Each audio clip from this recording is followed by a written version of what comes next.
Hello friends, my self Vaishnavi and आज हम एक टॉपिक को लेके आए हैं, विकिरणों की द्वैत प्रकृति। देखिए, विकिरण क्या होती हैं। विकिरण इंग्लिश में बताएं तो ये रेडिएशन होती हैं। जैसे कि हमारा एक सन है, ठीक है। सन से जो किरणें आती हैं वो रेडिएशंस होती हैं। ओके, इसमें क्या होता है कि जो कुछ साइंटिस्ट ने बोला कि जो रेडिएशन होती हैं वो कणों के रूप में होती हैं, ठीक है, यानी कि फोटॉन्स। और कुछ ने कहा कि ये किरणों के रूप में होते हैं। तो इसके दो नेचर, किसी ने कोई नेचर से इसको शो करा, किसी ने किसी नेचर से। लेकिन बाद में पता लगा कि जो रेडिएशन होती है उसमें दोनों प्रकार की पाई जाती है। वो द्वैती प्रकृति रखते हैं, ड्यूअल नेचर रखते हैं, ठीक है।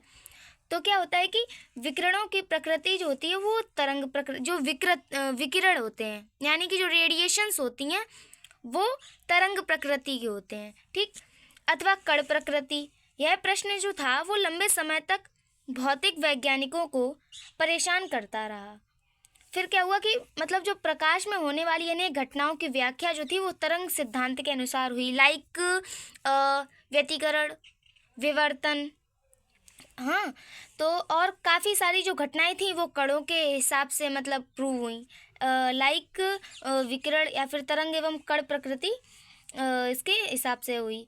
इसमें मतलब क्या होगा कि जो द्वैती प्रकृति होती है वो जैसे कि फोटो इलेक्ट्रॉन्स होते हैं, प्रकाश, वैद्युत उत्सर्जन और द्रव्य की द्वैत प्रकृति जो होती है उसके आज हम थोड़ा उसके बारे में जानेंगे, ठीक है। तो उसमें दिया गया है कि मैक्सवेल के विद्युत चुंबकीय सिद्धांत के अनुसार, मैक्सवेल एक साइंटिस्ट थे, उनके विद्युत चुंबकीय सिद्धांत के अनुसार विकिरण यानी कि जो रेडिएशन होती है वो वेव नेचर रखती हैं, ठीक है। ये तरंगे वैद्युत चुंबकीय तरंगे होती हैं।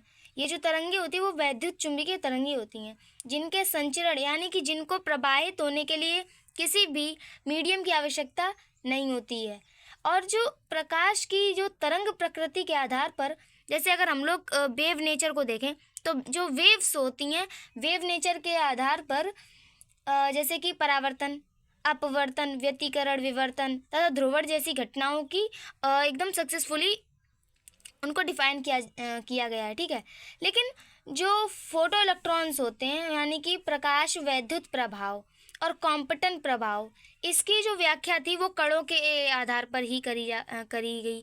तो पता लगा कि जो हमारी उसकी जो रेडिएशन जो होते हैं वो ड्यूअल नेचर रखते हैं, ठीक।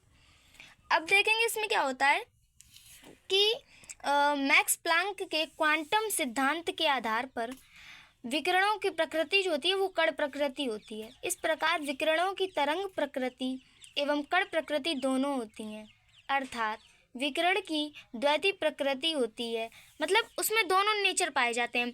अगर हम लोग ये कह दें कि ये सिर्फ कण ही है तो फिर हमारा प्रकाश वैद्युत प्रभाव और कॉम्पटन की तो व्याख्या हो जाएगी, बट फिर हमारा व्यतिकरण और विवर्तन, परावर्तन, अपवर्तन, ध्रुवण ये सब कहाँ जाएंगे। और अगर हम कह दें कि नहीं वो सिर्फ वेव्स के ही रूप में चलता है, कण हो ही नहीं सकते हैं, तो फिर ये दोनों व्याख्याएं नहीं हो पाएंगी। इसलिए कहते हैं कि वो अपने टाइम पर ड्यूअल नेचर शो करती हैं।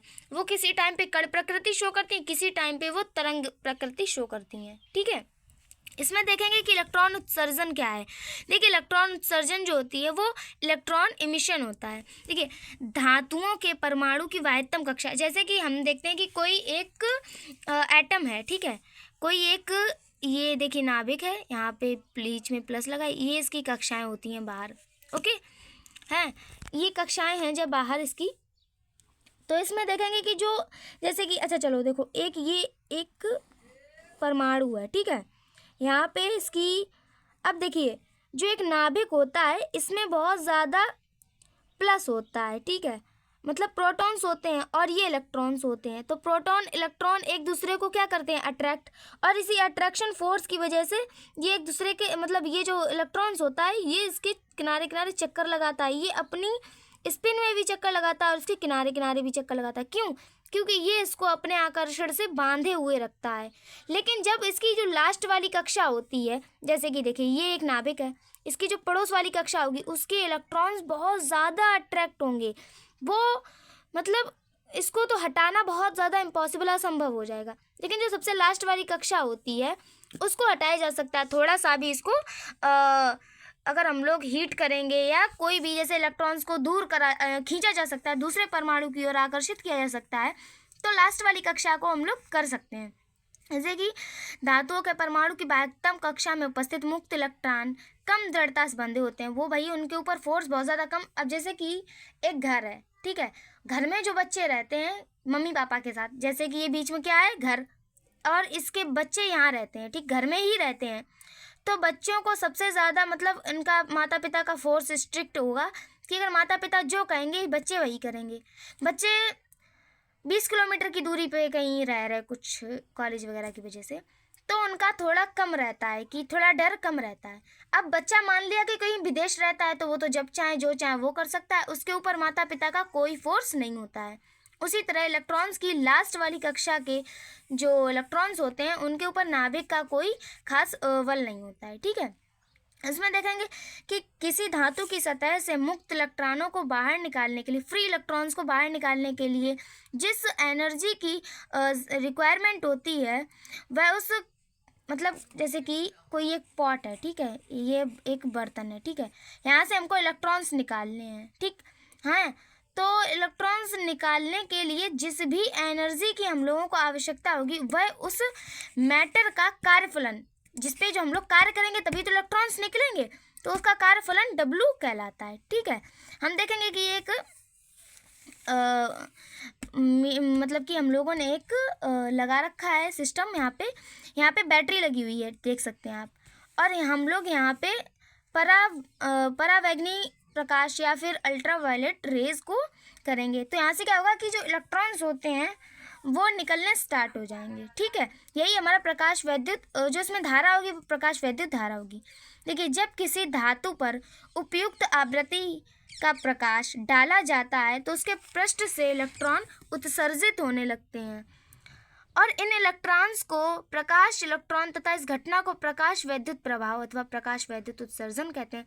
कोई मतलब पॉट ले लिया, ठीक है, या कोई सतह है, सरफेस है, कुछ भी है, हम लोग उस पर परावैंगनी प्रकाश जो होता है वो उच्च आवृत्ति या उससे अधिक आवृत्ति का जो प्रकाश डालेंगे तो उस सतह से इलेक्ट्रॉन उत्सर्जित होने लगते हैं और इसी घटना को प्रकाश वैद्युत उत्सर्जन कहते हैं, ठीक है।